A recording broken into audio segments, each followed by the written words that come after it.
Next I want to introduce Andreas Faludi, who's officially of Delft University, but now I think spending some time at Vienna. Oh, yes. Want to comment that, and he's going to talk about the Europeanization of planning and the difference between the Europeanization and the EU.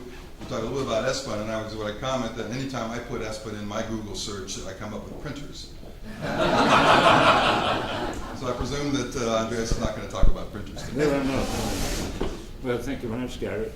I resist all temptations to make comparisons right away, except for one.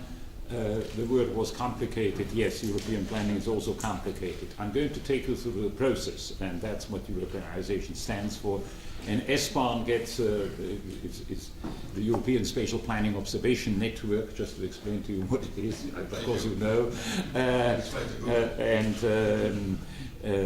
I'm going to position ESPON within that context, and there's a hopeful message at the end, but anyhow. Europe. This is an unusual way of thinking about Europe. It's the wrong way down or the wrong way up. The message is here we don't exactly know where it is. This is also Europe by the definition of the Council of Europe. And according to this definition, Palin just could have seen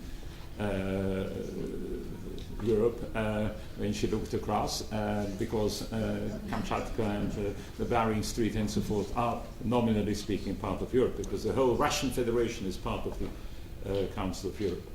And also there are many outliers. Guyana, French Guyana in South America is part of Europe, and Martinique, and so is a small island in near Nova Scotia and near Madagascar. These are all parts of Europe as defined by the EU. And Greenland, at some stage, which is part of Denmark, has opted out of the EU. So Greenland is no longer the EU. We don't really know what Europe is, according to this definition. Next point. Planning. We're talking about very different things. This is a land use plan. It happens to be the plan for the area around Schiphol Airport, and this is a spatial strategy, and it's a spatial strategy for the Baltic Sea area. Very different types of planning that we are talking about. Yes? And this is one of the documents that have been produced, the European Spatial Development Perspective, for the EU as it then was, because then it was only the EU of 12 or 15 at that stage. You see, I get confused myself. And this is again a spatial strategy for Northwest Europe, for the Northwest European Cooperation Area, produced in when was it? 2000, 2002, approximately.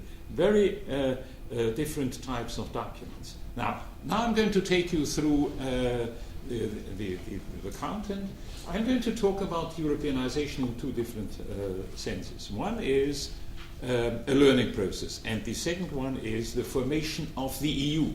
And the two often get confused, and of course they have something to do with each other. Now, about Europeanization. Europeanization has been described by Clark and Jones as a frame of reference in the experience of all Europeans in virtually any field touching European identities, now mediated, but this is new, now mediated through European integration. It derives from exchanges of historically and territorial contingent knowledge, and integration harnesses this potential, but it is not the same. So that's my message. That's why I'm spelling Europeanization in two different ways. Then I'm going to take you very briefly through the Europeanization of planning in the literature, and through Europeanization and EU Europeanization of planning, and then finally we arrive at ESPON, and I draw some conclusions. As regards Europeanization and EU Europeanization, neither globalization nor rethinking international relations are new. But Europe, the European Union, has introduced a new element into it. It's on the one hand the result of Europeanization, and on the other hand it's a great inspiration for and a great promoter of Europeanization in the sense of learning. Now what this Europeanization is not, it's not only about Europe in the sense of the formation of the EU. It's not a one-way street. We do not know where it will end. I mean, okay, the EU has received the Nobel Prize, but whether it will still exist in 15, 20 years' time, we don't know, frankly. Yeah? And it's not about standardization. The EU is not out to standardize everything. Maybe to standardize financial regulations might be a good idea, but certainly land use is not on the list of topics that should be and will be standardized. So what is it? It's about learning, it's about experimentation, it's an open-ended process, and it's a necessity. Why? Because we no longer live in containers. Yes?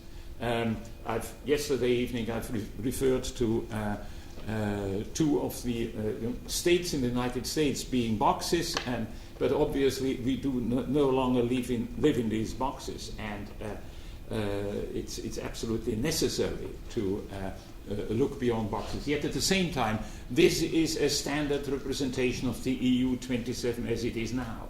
Boxes. In this case, they are not square, yes, but they are identical to the territories of the nation states. Yes. And if you look at the behavior of EU institutions, some of them more than others, they very much reflect this practice of the division into nation states. Now, Europeanization of planning in the literature. There's a distinction, a very good distinction being made by a couple of authors. Both of them are PhDs of mine, by the way, just give me credit. Kai Böhme, who distinguished planning for Europe and planning in Europe. And Bas Waterhout has described the institutionalization of European spatial planning as a long, drawn-out and learning process. And in a joint paper, which was published in the previous Lincoln volume, they say that Europe is and will remain diverse, but Europeanization processes make sure that its diversity will be closely connected to and can be used as a strength in European development and planning. So that's 3 cheers for the learning process. There has been a fair amount of Europeanization predating the Second World War. First of all, through ideas moving around. Many ideas, planning ideas, have traveled across Europe and also across the Atlantic. And secondly, people being on the move. This is not a new thing. We, of course, have all moved here, but people have been on the move ever since, even before the First World War. People like Patrick Abercrombie, Patrick Geddes, Thomas Adams, who was one of the responsible for the regional plan for Europe and its environments, traveling to the Netherlands, inspiring people, and so forth, and so forth. There are more details in the paper. Now, this has eventually led to Europeanization in the sense of the formation of the EU. And here I must refer you to people like Robert Schuman, a very interesting person, born in Luxembourg, brought up in Germany because the Alsace and Lorraine were German at that time. He had actually a German university education, becoming a Frenchman and eventually French minister speaking French with a Luxembourg accent. And he was, of course, instrumental in setting up the European Coal and Steel Community, which was the first step towards Europeanization in the sense of the formation of the EU. And it was for that step in particular, I believe, because it concerned peace between France and Germany, that the EU received the Nobel Prize.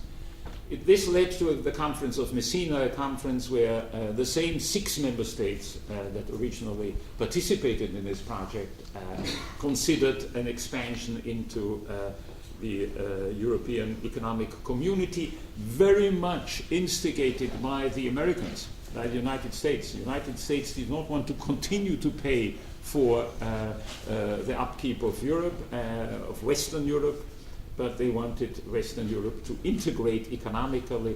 It was called the common market. And the rest, I mean, this continued. This is a very fascinating story. What I want to put to you is that this created immediately a nascent planning community, because planners very quickly thought that this would be a wonderful arena in which to trade their wares, in which to propagate their ideas, and it would also be a fascinating framework for a large-scale planning. The next step in this is is Europeanization against the odds, I call it.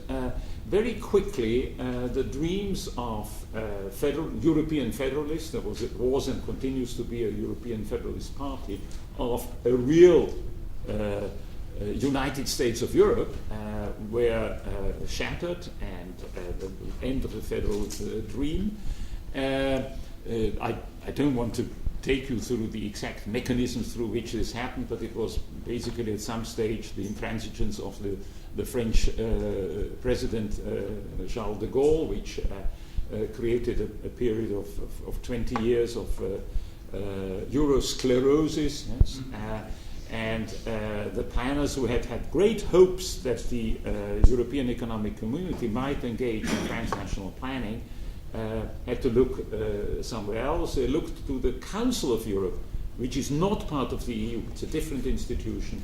And under the Council of Europe, the first planning documents for the whole of Europe were produced. This goes under an acronym, which is a French acronym for the Council of Ministers of the Council of Europe, CEMAT, Conseil Européen des Ministres de l'Aménagement du Territoire, and producing the first European Charter for planning.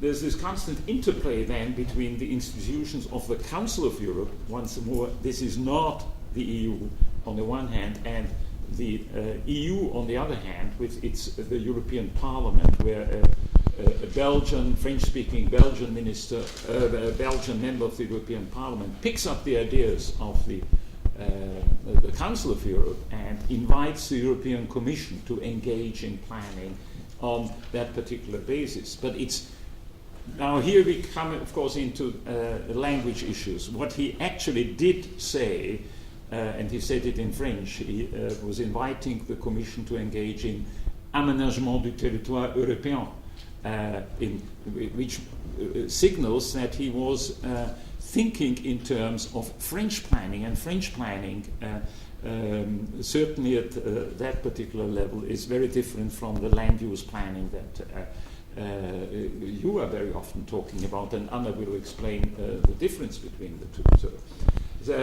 and this is generally true where we are talking about such planning as there is at the level of the EU. We are talking about economic development planning, regional development planning, and not about land use planning. The next phase in this process, and I'm not putting any dates to this because this is only going to confuse you, but the heyday of this development was under the French president of the European Commission, a kind of prime minister of the EU, but not quite, Jacques Delors. Jacques Delors, who was, and here I put a date to it, was president of the European Commission between 1985 and 1995 for a 10-year period, very much invigorating the whole project. I mean, Eurosclerosis came to an end.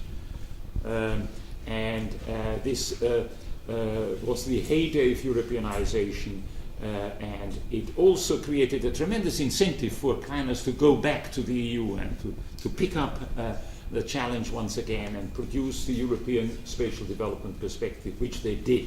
And what did the European spatial development perspective actually do? It outlined certain ideas, but it in particular promoted a tremendous learning process. And so, you know, what I said at the beginning, Europeanization leading to Europeanization in the sense of formation of the EU, leading to Europeanization in the sense of learning, applies once again. Yes. But of course, now we have a crisis, yes, and I don't want to elaborate on the crisis itself. I have opinions on it, but who am I? Yes. Nobody really knows how to tackle it. But the message I want to give to you, Europeanization in terms of a learning process continues. There are many programs, there are tens of thousands, literally, of people, planners of various kinds and non-planners involved in European-wide learning, including thousands and thousands and thousands of Erasmus students who are on exchange schemes co-financed by the European Union. So that's the important part to my mind. That's the future-oriented part to my mind. Now I come to ESPON. ESPON is a specific institution. It was created in the wake of the compilation formulation of the European Spatial Development Perspective. This in itself, European Spatial Development Perspective, but then there's a whole Lincoln book on that, was a 10-year process. And it resulted finally in a lot of words.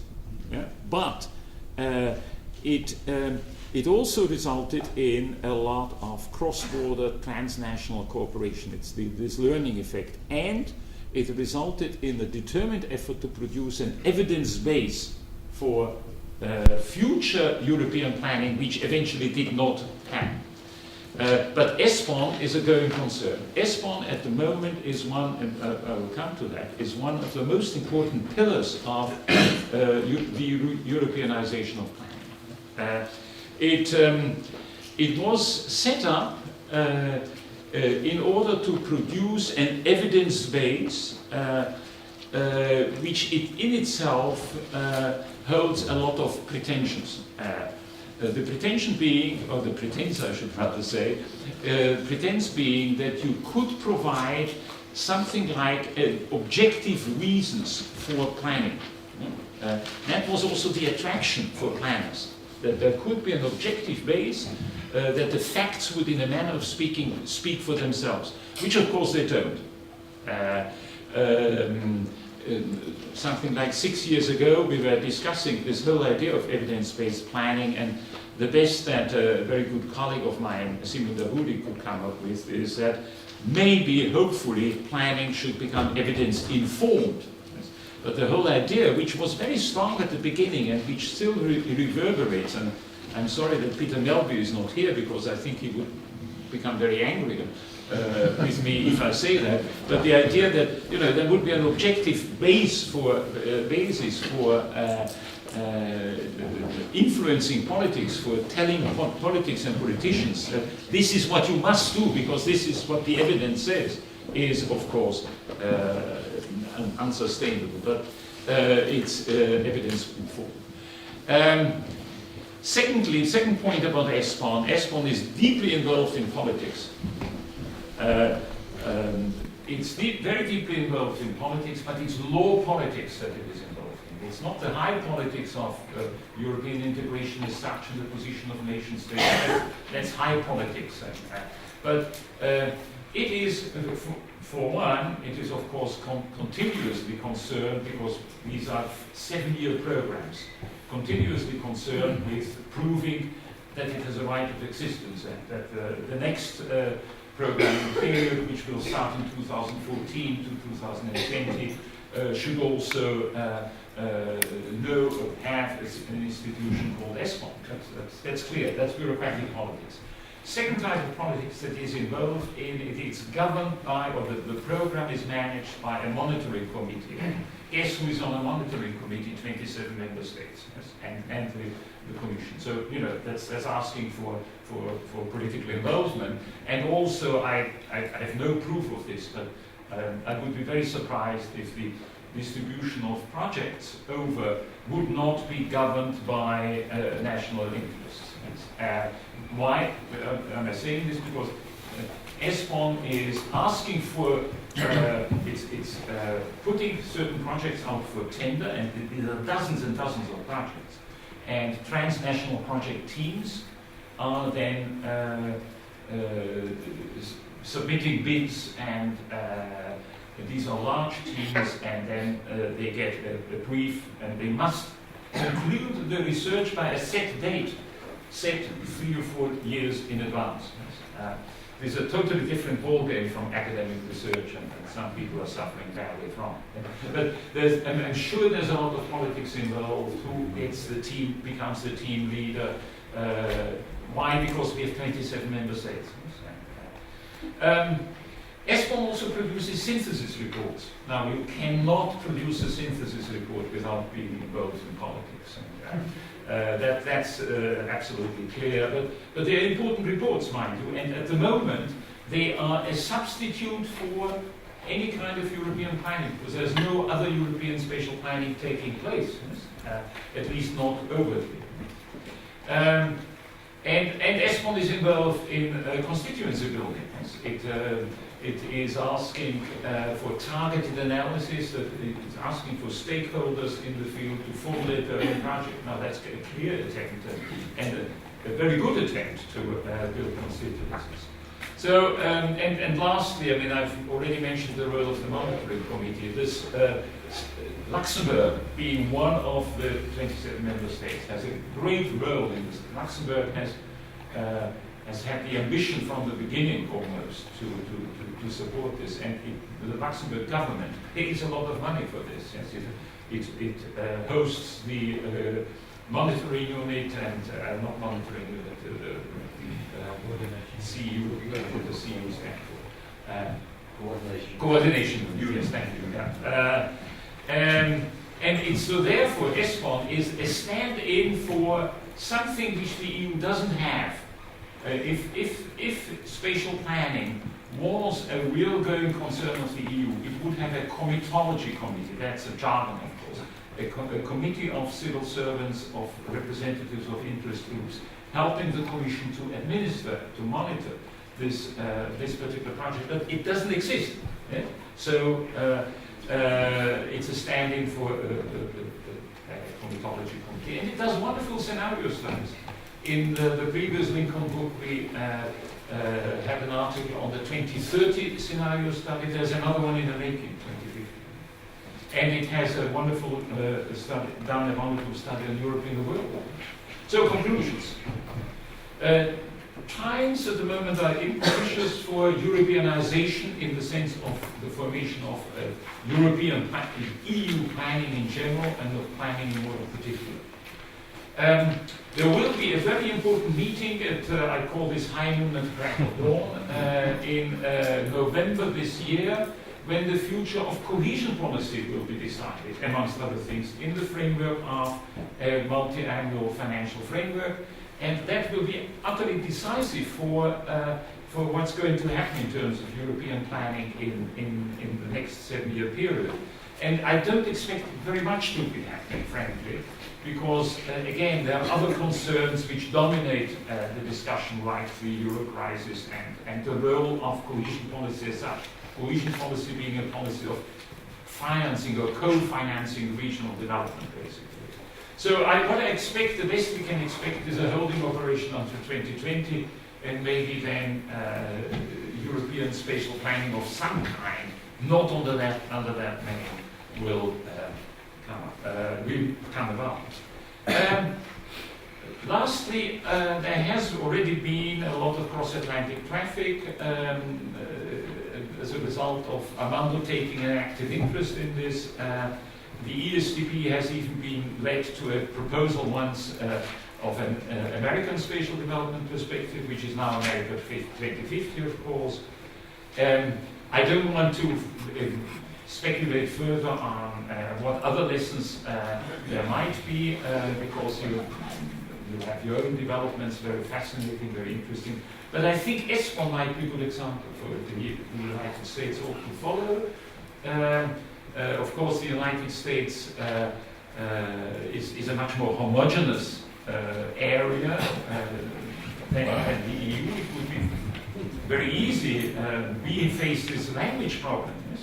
But it would be very easy in the United States to set up something like ESPON. Maybe it exists, but not in this comprehensive form, which ESPON is. So 3 cheers for ESPON. I mean, I hope Peter Melby watches, yes. I'm sort of very fascinated by this. And lastly, American EU watchers are fascinated by this experiment of the EU. Jonathan Zeitlin, who is fascinated by something that has little to do with this topic, called the open method of coordination, and coming from Wisconsin has now become a professor in Amsterdam and is advising EU institutions from there. And Jeremy Rifkin, many years ago, who wrote a book on the European dream, a reference, of course, to the American dream. Fascinating to look at. And there's Timothy Gordon-Nash, finally, an Oxford professor of European Studies, who argues for the free world to get together, America and EU, Europe to get together and to defend the values of the free world. And maybe this could also be extended to joint planning. Thank you very much. I'm time with recording. And this is the combination.